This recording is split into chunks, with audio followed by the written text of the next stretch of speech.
It all started when I began questioning the choices that led me here. My predictable life fell apart after discovering my wife's betrayal, and suddenly everything spiraled out of control. Seeking an escape, I accepted an offer to stay on a private Caribbean island, hoping it would be a refuge. I had no idea how much this getaway would change things. Stepping off the plane into the warm, humid air, I felt a brief escape from reality. The island was exclusive, luxurious, and surreal, nothing like I'd ever experienced. It felt like a dream, but I couldn't shake the feeling that I didn't truly belong. I needed this break, but I knew it wouldn't last. Sitting on the patio of a lavish villa overlooking the stunning but sweltering island, I felt out of place. This wasn't just any island. It was a private retreat for the ultra-wealthy. I never imagined I'd be here, lounging in the sun with a glass of rum in hand. Sam, a large man in immaculate white attire, was always nearby, adjusting the parasol or sending Simone to refill my glass without me asking. He knew my preferences and would send someone to apply sunblock when needed. Below, I could hear the kids playing in the pool, with Sonia's voice occasionally rising above the noise.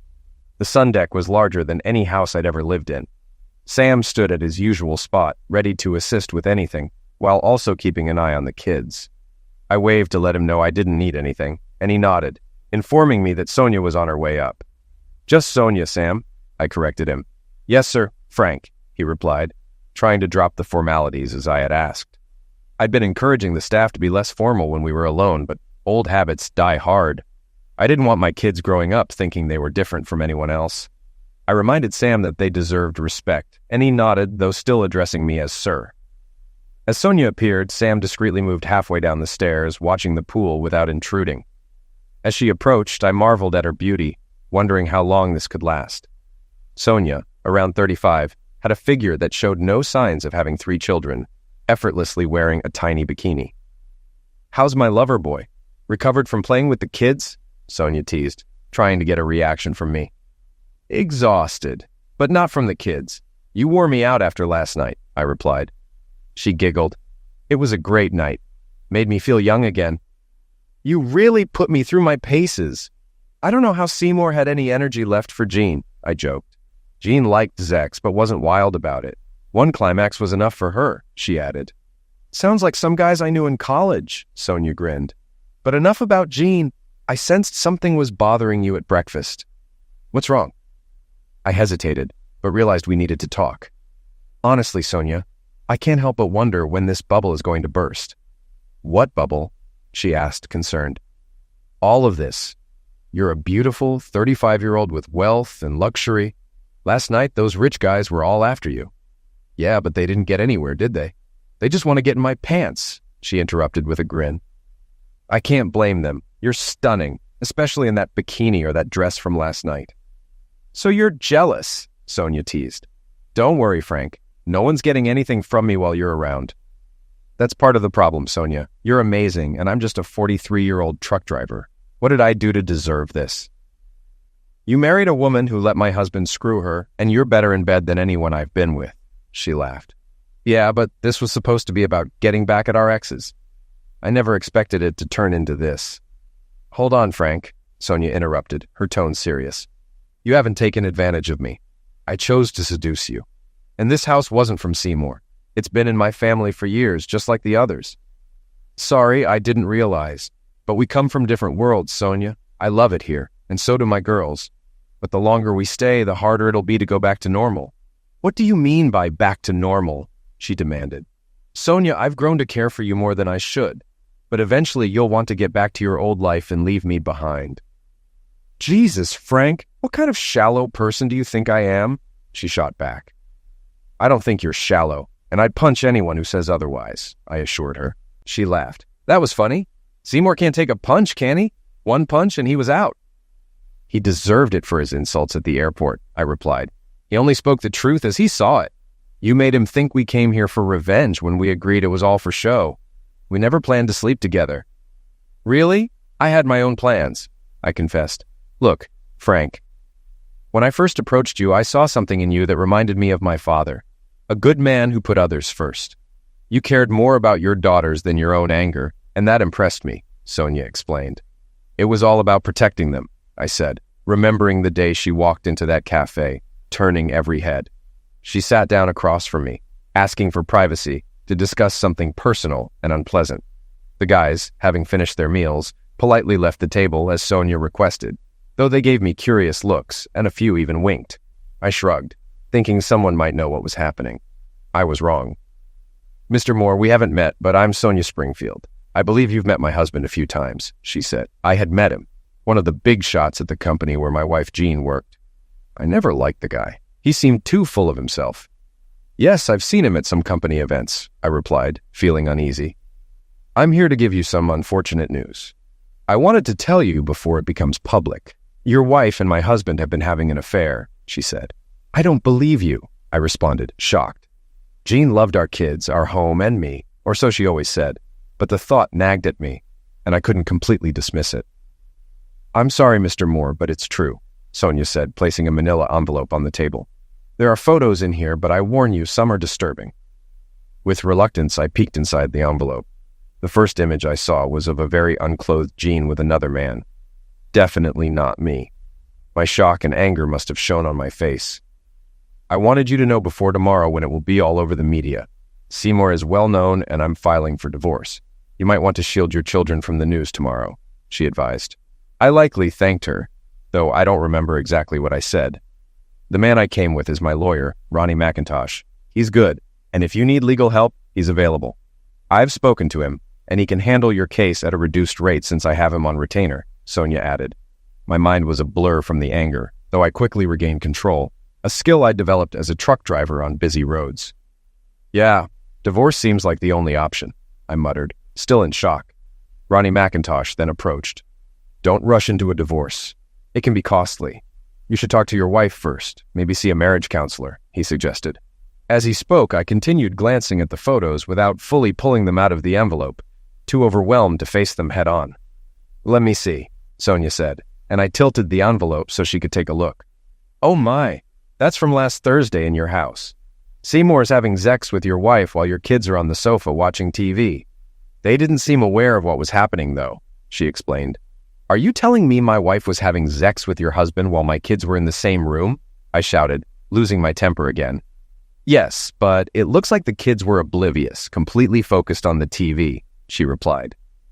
"Jesus Christ! My wife was doing that with my kids right there?" I yelled, drawing attention from everyone in the cafe.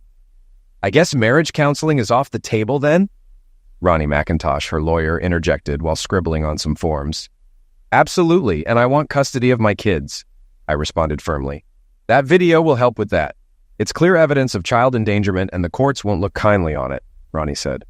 "Sign here and we can start the process." "Do it. I want my girls away from her influence as soon as possible. But I'm worried about how this divorce will affect them," I admitted. Ronnie suggested getting a social worker involved to suspend Jean's parental rights temporarily, but Sonia cautioned against involving social services, saying it might make things more complicated and harder to control. Ronnie asked if he could call me Frank, and I agreed. He then suggested I avoid going home that night to keep my temper in check and give them time to prepare. I agreed, planning to tell Jean I had car trouble to delay my return. Ronnie assured me that Sonia was handling Seymour and that the divorce papers would be served the next morning. He advised me to pick up my daughters and have them stay with my sister for a few days to keep them away from the situation. I agreed, bitterly recalling that my sister had kept the girls during our second honeymoon. Ronnie assured me that everything was in place to confront Jean without the children around.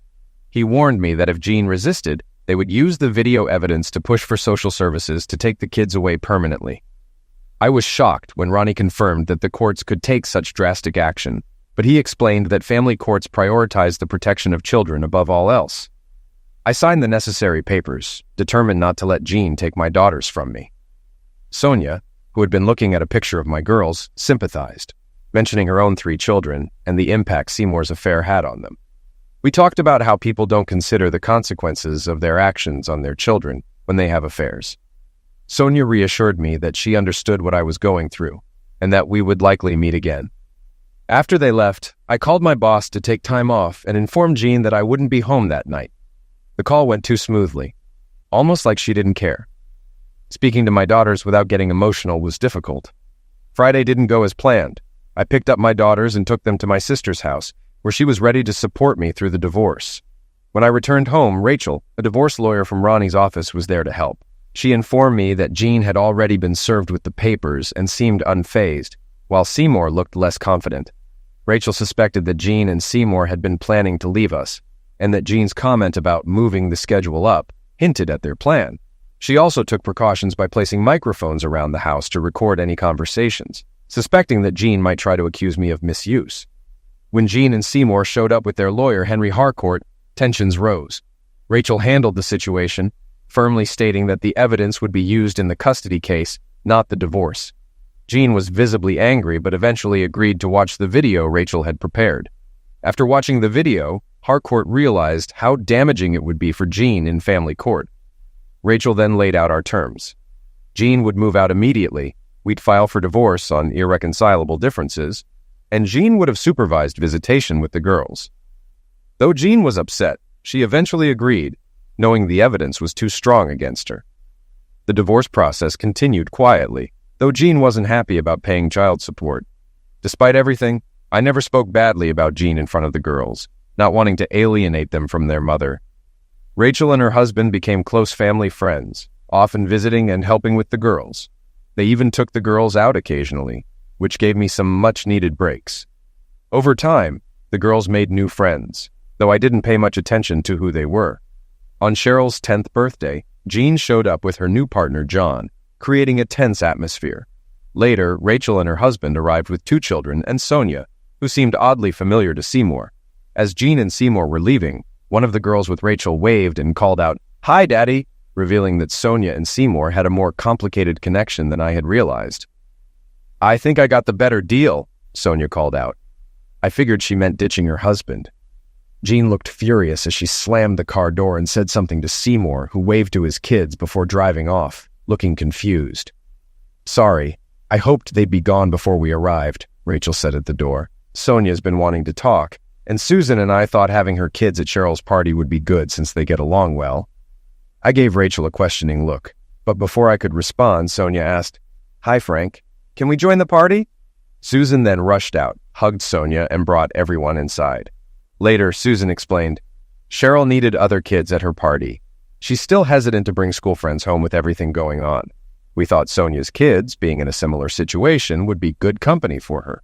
Cheryl quickly bonded with Sonia's son, Dominic, nicknamed Tadpole. Annette and the other kids got along well too, turning the party into a real celebration. Rachel and her husband organized games, clearly enjoying being around the kids, especially since they hadn't had any of their own. While I was outside for a smoke, Sonia approached me. "How are you holding up?" she asked. "Managing. How about you?" I replied.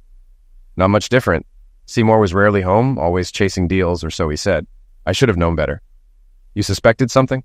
I asked. I was foolish to believe him for so long. Seymour's charming, but I should have questioned his true feelings. My father never trusted him, and now I'm glad he protected my inheritance. I feel sorry for your wife. She doesn't know what she's in for." "Well, I don't.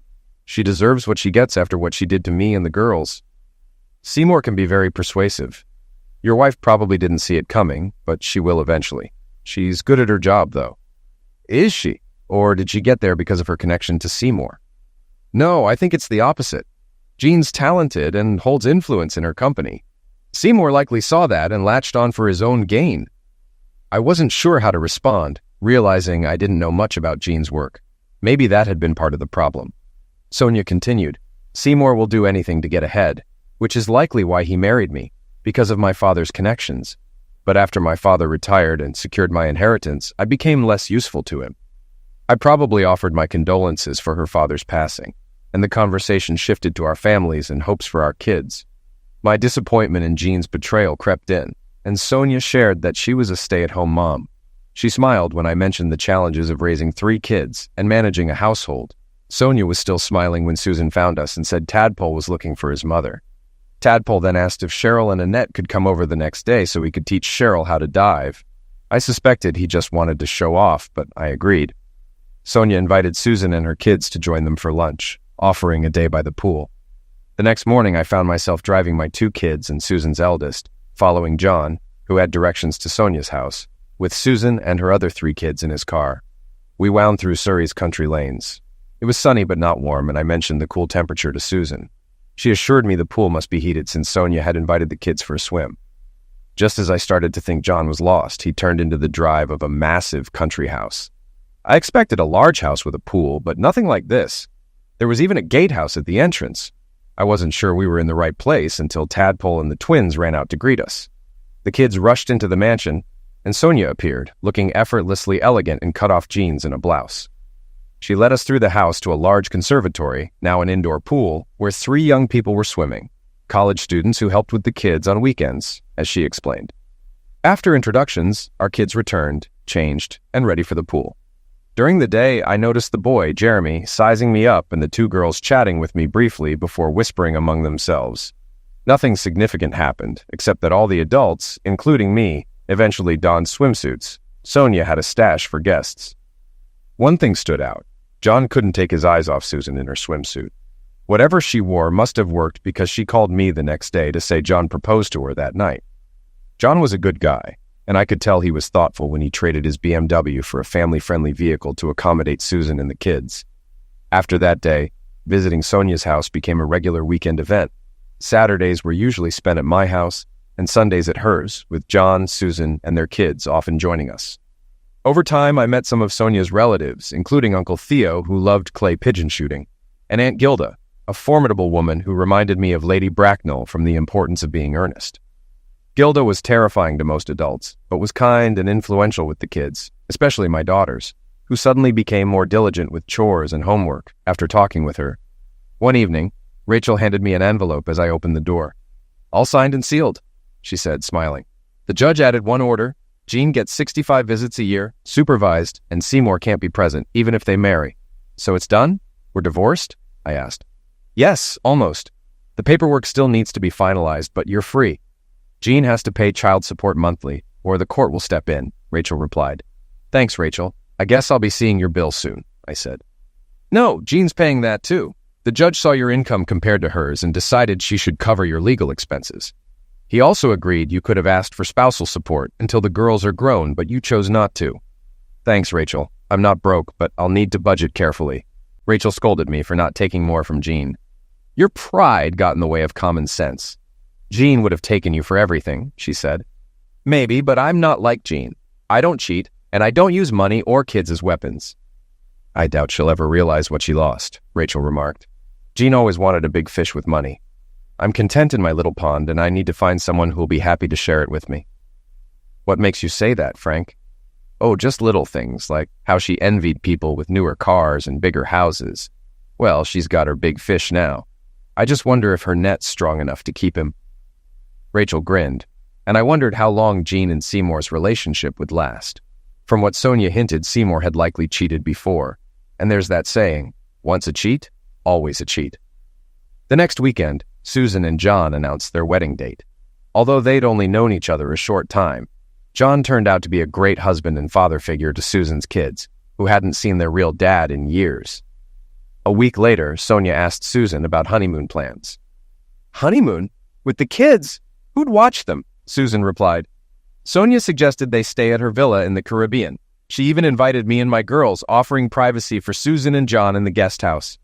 Soon the kids overheard and got excited, making it hard to say no, despite the potential cost. I later vented to Sonia. "I'm sorry, Frank, I got carried away. I just wanted to give Susan and John something special. Don't worry about the flights. I get a huge discount." "I don't know, Sonia," I started to protest. "Frank, this isn't about pride. Plus, I had an ulterior motive. Tadpole's become very fond of Cheryl, and he was planning to stay with Aunt Gilda unless she joined us." "They're only 10, I said. "Kids grow up fast these days," Sonia replied. "But yes, there's more. I thought it would be amusing if Jean and Seymour thought we were getting closer. We could put on a little show at the airport." "A show?" I asked, surprised by her choice of words. "Yes. Let them think we're more than friends. It'll piss them off," Sonia said with a mischievous grin. "Did you just say piss off?" I asked, surprised by her language. "Yes, Frank. I may have gone to a fancy school, but that doesn't mean I can't speak plainly," Sonia giggled. "So, will you go along with my plan or disappoint the kids?" she asked. "You're a wicked woman, Sonia. You made sure Tadpole would hear your invitation, didn't you?"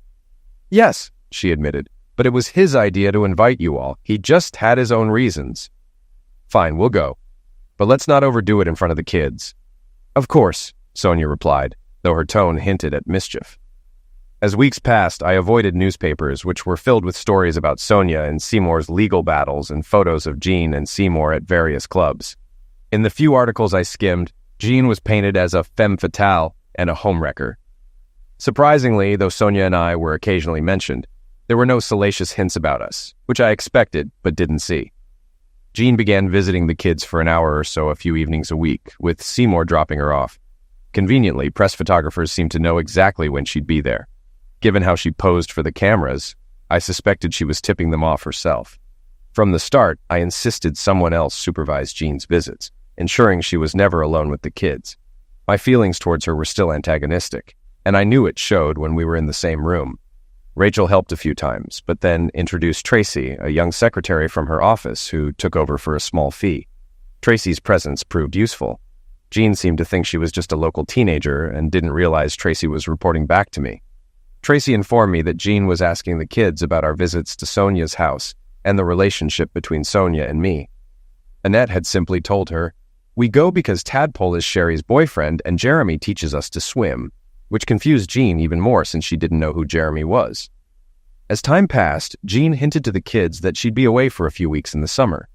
Tracy mentioned Annette almost let slip about our holiday plans, but Cheryl quickly changed the subject to Susan's wedding. One evening, Tracy said, "Frank, I know I'm here to upset your wife, sorry, ex-wife, but I also know you want the girls to have a reasonable relationship with her." "As reasonable as possible under the circumstances," I agreed. Tracy then expressed concern that Cheryl might be harboring even more resentment towards Jean than I realized. She suggested I consider counseling for Cheryl. "Thank you, Tracy. I hadn't noticed," I admitted. "Maybe I'm too caught up in my own pain. I thought the girls were handling the breakup well." "They are, mostly. But Cheryl seems to blame her mother entirely, which is understandable, but she'll need to forgive her at some point." Taking her advice, I arranged for both Cheryl and Annette to see a counselor during school lunch hours. A week later, the counselor called me in for a discussion. "Both kids have handled the recent chaos at home quite well, Mr. Moore. You're somewhat right about Cheryl's resentment towards her mother, but I'm confident she'll eventually forgive her, even if she won't forget what happened or what she believes could have happened if you hadn't intervened. I just wanted the girls to have a decent relationship with their mother. I think they need her in the long run," I replied. "You hoped they wouldn't blame her for the breakup? Well, Cheryl figured out her mom was having an affair long before she left home. She also suspected her mom intended to take her and Annette when she moved in with that man, which has made Cheryl despise him." "She's not alone," I said. "I understand, Mr. Moore. Cheryl struggled with what to do before you found out. She wanted to tell you but feels guilty for not doing so sooner. That guilt has caused her significant stress, and it impacted her schoolwork badly. Both girls' studies suffered, but about 8 weeks ago they began to improve." "Aunt Gilda," I said absent-mindedly. "Sorry?" "Oh, we met an older lady about 2 months ago. She spent a lot of time talking with the girls. I noticed they became more diligent with school and more helpful around the house afterward." "It sounds like Aunt Gilda has been a positive influence on them." "Yes, she has, surprisingly. She's strict, but clearly good with kids. They've only seen her a few times, but she always makes time for them, individually. I think she's been a great influence on your girls. Encourage their relationship. But if you don't mind me asking, who is Sonia? Cheryl seems quite attached to her as well." "That likely has more to do with Tadpole. Sonia is his mother, and Cheryl and Tadpole have become close friends. If they were older, I'd say too close, if you know what I mean. By the way, Sonia is the wife of the man my wife is with now." "Oh, I apologize. Lady Sonia Springfield, of course. I didn't realize your wife's new partner was Seymour Springfield." "Yes, she's with him now," I confirmed. "Yeah, I'm sure you've read about it in the papers like everyone else." "Well, Mr. Moore, Cheryl is more disappointed in her mother than anything. She's attached to you and feels guilty for not sharing her suspicions sooner. She's also grown close to Lady Sonia and her son, and probably blames her mother for breaking up that family too. However, she still loves her mother, and I believe she'll forgive her with time. Annette doesn't seem to have any major issues. She loves her mother and misses her, but she's enjoying the extra time with you. She thinks you're more fun and likes helping you in the kitchen." "Yeah, she's great in the kitchen." "Well, I'll continue seeing them every few weeks during the school year unless something changes. I don't think you need to worry in the long run. Just give them time to adjust and keep encouraging their mother's visits." That Sunday, Aunt Gilda was at Sonia's house again, and as usual, she spent some time with both of my daughters. I didn't pay much attention since Uncle Theo had taken me outside to teach me how to shoot clays. I'd never handled a weapon before, and I doubt I hit more than one before Dominic called us for lunch. Uncle Theo thought tadpole was a silly name for a young man and refused to use it. I agreed, but didn't think it was my place to interfere. At that time, Uncle Theo was the only person who called Dominic by any other name. After lunch, as I was heading upstairs to change into my swimming trunks, I heard, "Mr. Moore, I'd like a private word with you, please. Young man, join me in the library for a cup of tea." Aunt Gilda's voice boomed from the library as I approached the stairs. I looked at Sonia, who was in the hall, but she seemed as puzzled as I was about what Aunt Gilda wanted to discuss. I must have looked nervous as Sonia altered her path to arrive at the library door with me. "I have some matters to discuss with Frank in private. Sonia, please ensure we're not disturbed," Aunt Gilda said, dismissing Sonia with a few words. I followed Aunt Gilda into the library where she pointed me to a chair with a wave of her walking stick. After she sat down, I followed suit. Moments later, one of Sonia's staff brought in a tea tray, which he set on the table between us before leaving with a respectful "Milady" to Aunt Gilda. "Frank, what's this nonsense about you having my girls see a psychiatrist?" she asked, referring to my daughters as her girls, which I took as affectionate. "They've been through a lot, and I was concerned about Cheryl's hostility towards her mother," I replied. I wasn't upset by Aunt Gilda's interference. She clearly cared about the girls and was an intelligent woman. Not surprising considering her mother's poor choice in Seymour. I've always known he was trouble. But don't worry, Cheryl will get over her anger eventually. Kids are resilient. "That's pretty much what the counselor said," I admitted. "See, if you had asked me first, you could have saved some money," she replied, handing me a cup of tea. Then she gave me one of her intense looks. "Now, what are your intentions toward my niece?" she asked. "Sorry, my intentions towards who?" "Sonia, young man, you're here every weekend. I want to know your intentions. She's already made one big mistake, and I don't want her making another." "Gilda, I bring the kids over so they can play with Sonia's children. They've all become great friends, especially Cheryl and Dominic." "And that's the only reason you visit every Sunday?" "Yes, of course. Both of our kids have lost a parent, and Sonia thought they could support each other. She brings her kids to my house on Saturdays, and I bring mine here on Sundays." Gilda smiled knowingly. "She's becoming more like her mother," she murmured. "Sorry?" I asked, confused. "Oh, nothing important now, about this trip to the villa. Sonia's concerned about whether you can afford the airfare." "It's a concern, but I think I can manage." "Frank, you and your family have been good for Sonia. She's not as tough as she seems. If you need help with the airfare, just ask. I'm wealthy and love Sonia's children, and yours have captured my heart too. I don't want them missing out over money." "Thank you, Gilda, but I'll manage. We'll get by." I wasn't sure if I was annoyed by her offer, but since she cared more about the girls than me, I let it go. We chatted about how well the children were getting along, and then she suggested I return to enjoy the afternoon with them. All the while, Gilda had a knowing smile, one she seemed to reserve just for me. "What was that about?" Sonia asked quietly when I returned to the pool. "I have no idea. I think Aunt Gilda just wanted to talk about my kids," I replied, avoiding mentioning our conversation about Sonia.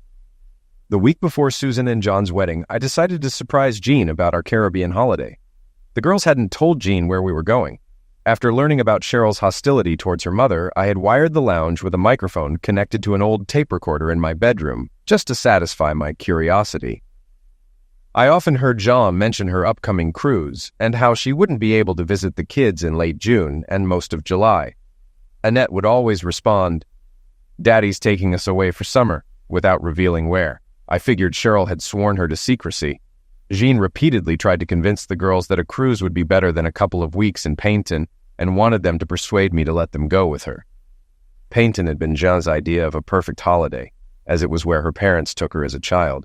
We had vacationed there every year, and she had always refused to consider going elsewhere, especially out of the country. Jean probably assumed I'd take the girls there again, but she was shocked when she saw Tracy, on cue, pick up the girls' passports that I had strategically placed on the coffee table before she arrived. "Why do you need passports?" Jean asked the girls. "Don't be silly, Mom. We need them to get on the airplane," Annette replied. Cheryl seemed to know this was the day I planned to tell Jean about our trip to the Caribbean, so she didn't stop her sister from spilling the beans. Where are you flying to? Jean demanded. Daddy's taking us to the Caribbean with some friends, Cheryl said with a hint of triumph. We're staying in a big house with a pool, like Tadpole's, but outside. Tadpole's going to teach us to sail and snorkel, Annette added, eager to chime in. Jean went quiet for a moment. Tracy, who was there as usual, later told me Jean looked like she'd been hit by a bus when she realized where we were going and who we were going with. I need to speak to my husband, Jean suddenly said to Tracy. Where is he? If you mean your ex-husband, Mrs. Moore, he's probably in the kitchen or his workshop, Tracy replied. Jean stormed into the kitchen where she found me fiddling with an old video camera. The girls say you're taking them to the Caribbean, she said, as if I were leading them into danger. Yes, we've been invited to a villa by a friend. And when were you planning to tell me? You're breaking your promise. How can I visit them if they're out there? She demanded, sounding triumphant. I looked up slowly. So, what was your plan, Jean? Were you going to hop off your luxury cruise a few times a week to visit? Or is it just that you can go abroad, but they can't? Or maybe you just don't like the idea of me having a nice trip for once? Well, no, but the Caribbean... There are sharks out there. I don't want my kids getting hurt. I promise. They won't get eaten by sharks, Jean. They could have come with me on the cruise. It's safer. They could if you weren't going with that idiot. He's more dangerous than any shark. But even if he wasn't going, the girls would still prefer to go with their friends. What friends? Superstud's kids? Annette and Cheryl are like siblings with them now. Don't look so surprised, Jean. They have a lot in common. They've all had a parent walk out on them. I didn't walk out. You threw me out, remember? I just strike you to it. Jean, don't pretend you weren't planning to leave me and take the kids well before I knew you were seeing that guy. You were going to take my kids from me, and don't deny it. I was getting annoyed. Jean must have sensed it and backed down. When are you going? She asked. Sunday morning, we're all meeting at the airport. Are you coming to see them off? I know Superstud is coming to see his kids off. I loved seeing Jean's expression. She didn't know what to say. Susan, who later watched the video I secretly recorded, noticed it too. That evening, while Susan was getting ready for her wedding in Sonia's mansion, I showed her the tape. She watched as she delayed her entrance just enough to make John worry. It's rare for Jean to be at a loss for words, I grinned. I wonder what she'll think of. Susan began, then paused and changed the subject. Think of what? I asked. I know my sister, she said thoughtfully. Sonia's planning to make Seymour think there's something going on between you two. I wonder what Jean will think. Probably nothing. Sonia and me, that's not happening. Jean might be clueless, but not that clueless, he said dismissively. Susan raised an eyebrow. What's so far-fetched about you and Sonia, or even just a fling? He sighed. Susan, Sonia's upper class. Just because our kids play together doesn't mean she's interested in me romantically. Susan shook her head, frustrated. What's wrong with you? You've got more class in your little finger than Seymour ever had. Just because Jean couldn't see it doesn't mean Sonia can't. He remained skeptical. Susan, these people love to act like everyone's equal, but they'll put you in your place if you get too close. Sonia's just using us to get back at Seymour. I'm sure she's only been inviting us over to get under his skin. Once she's had her fun, she'll be done with us. You think? Susan asked, doubt creeping into her voice. Susan, did you see the guy who showed up here the other Sunday? That car alone costs over $250,000. That's more Sonia's type. She's got her reasons for having us around, but once the bubble bursts, I'm worried about how the girls will handle it. Cheryl's gotten really close to Dominic. Maybe I shouldn't have let it go this far, he confessed, concern evident in his tone. But you do like Sonia, don't you? You fancy her, Susan pressed. He hesitated before admitting, I never said I didn't. She's beautiful, and Jean can't compare to her poise or class. Sonia always looks like she's about to walk out on a catwalk. If Seymour wanted a trophy wife, he can't knock her. I have no idea why he went after my wife. No, I mean, do you like Sonia as a person? Susan clarified. Yes, of course. At least the person I've seen so far, he conceded. But I have to believe it's all an act. I know why she's being so friendly in the first place. You do? What's her motive? Susan asked, genuinely curious. To upset Seymour, he replied flatly. Susan shook her head. I think you've become a pessimist. Can't you believe someone's just being genuine without an ulterior motive? Trust is a good word, Susan. I trusted Jean, remember? I married her, and after 10 years and 2 kids, she left me for that idiot and tried to take my daughters. That teaches you not to trust anyone's intentions, he said, bitterness creeping into his voice. Susan softened. You're not the only one who's been let down by someone they loved. He looked at her, knowing her own history. Come on, Sue. You knew your husband was into pills and booze before you married him. Everyone warned you he'd end up dependent or dead from an overdose, and now all he cares about is his next fix. I thought I could change him, Susan said defensively. I'm not criticizing you for marrying him. We all make mistakes. I thought Jean would never change, but she did. Maybe I was just a stepping stone until she found someone richer. That's why I'm going to be more skeptical from now on. Don't you remember what Dad always said? If it looks too good to be true, it probably isn't, he reminded her. Their conversation was interrupted by a knock on the door. Can I come in?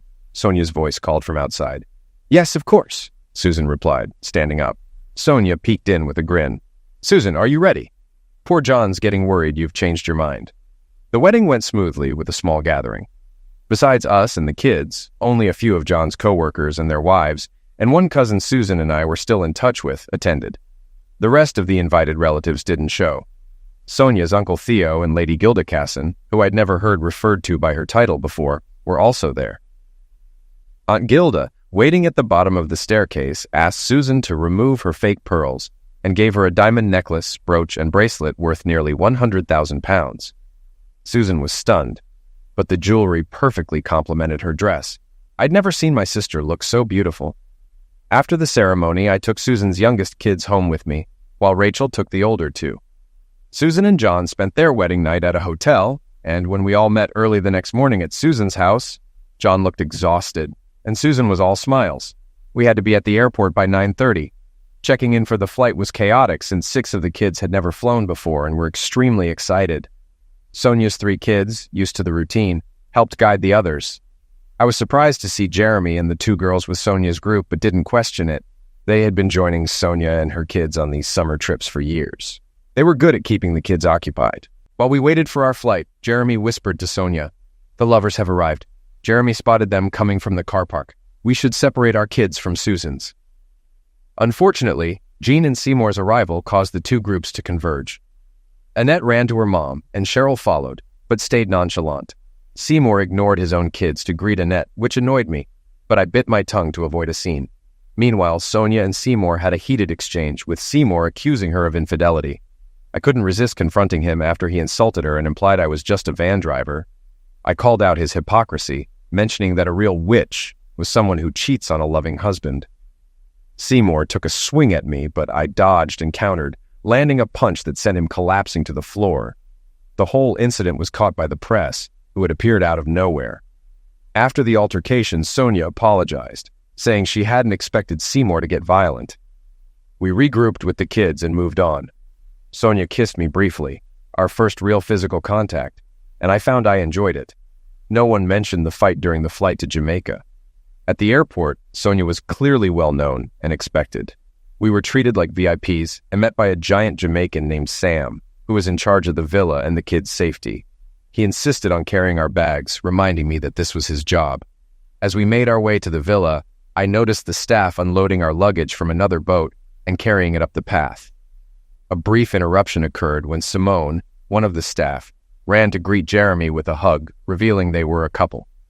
Sam explained that they had been together for years and that Jeremy and his sister planned to join the villa staff after finishing their studies. They intended to teach water sports and eventually marry.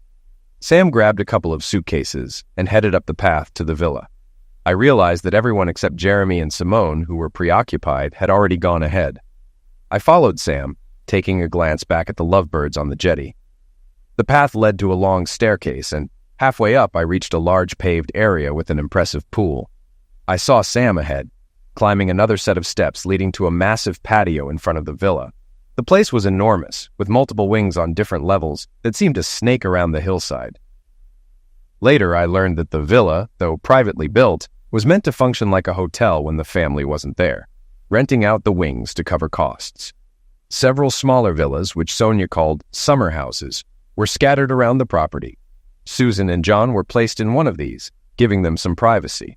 The children were shown to their own suites by the staff. Each suite had several rooms and a private balcony or patio. The villa was not just impressive, it was incredible like something out of a movie set. By the time I entered the villa, everyone had disappeared, and Sam showed me to my suite. He pointed out that Sonia's suite was next to mine, but I didn't think much of it at the time. It wasn't until the next day, when I discovered all the children were in a different wing, that I began to see some significance in the room arrangements. Jeremy was staying in the staff villa, and I assumed he and Simone were together since they were inseparable whenever she was off duty. After a quick shower, I went to find my daughters. I found them, along with Susan's kids, getting a tour of the house from Tadpole and his sisters. I had to remind them it was late, and eventually, they agreed to go to bed, still excited from the day's events. As they headed to their rooms, I wandered onto the patio. "Can I get you something, sir? Coffee or something stronger?" Sam asked, appearing out of nowhere. A habit I soon got used to. "Call me Frank, and yeah, where's the bar? I could use a drink," I replied. Sam led me to the bar where he mixed one of his special cocktails. We chatted for about an hour, during which Sam filled me in on the villa's history and talked a lot about Sonia's father, to whom Sam had been deeply devoted. It was clear that his devotion had transferred to Sonia after her father's passing. I don't know what time I finally went to bed, but I was abruptly awakened by Cheryl and Annette jumping on me, eager to go swimming after breakfast. I got up, showered, put on my trunks under some shorts, and headed to the dining room, only to find everyone eating breakfast under a large canopy on the patio. Sonia greeted me in a tiny red bikini that left little to the imagination, with a chiffon sarong tied around her waist. She looked stunning. "Good morning, Frank. Did you sleep well?" she asked, smiling at me in a way I couldn't quite decipher. "Morning, Sonia. A bit hot, but I'll get used to it," I replied. She nodded and suggested, "If you close the shutters, you can turn on the air conditioning. We're trying to be environmentally friendly, so the aircon shuts off if the windows are open." After breakfast, we had some trouble convincing Susan's younger kids not to go looking for their parents. We spent the morning in the pool with the children, and I couldn't help but notice that Sonia and I kept reaching for the same beach ball, usually thrown by Tadpole. Later in the morning, I decided it was time to talk to Tadpole about his nickname. It was fine for a little kid, but he was 10 now, and it would soon be embarrassing in secondary school. I got my chance when he joined me on the balustrade, where I was sitting with a drink. "You like my mother, don't you?" Dominic asked, surprising me with his directness. "Yes, Dominic, she's a very nice person," I responded. "And very beautiful," he added, not missing a beat.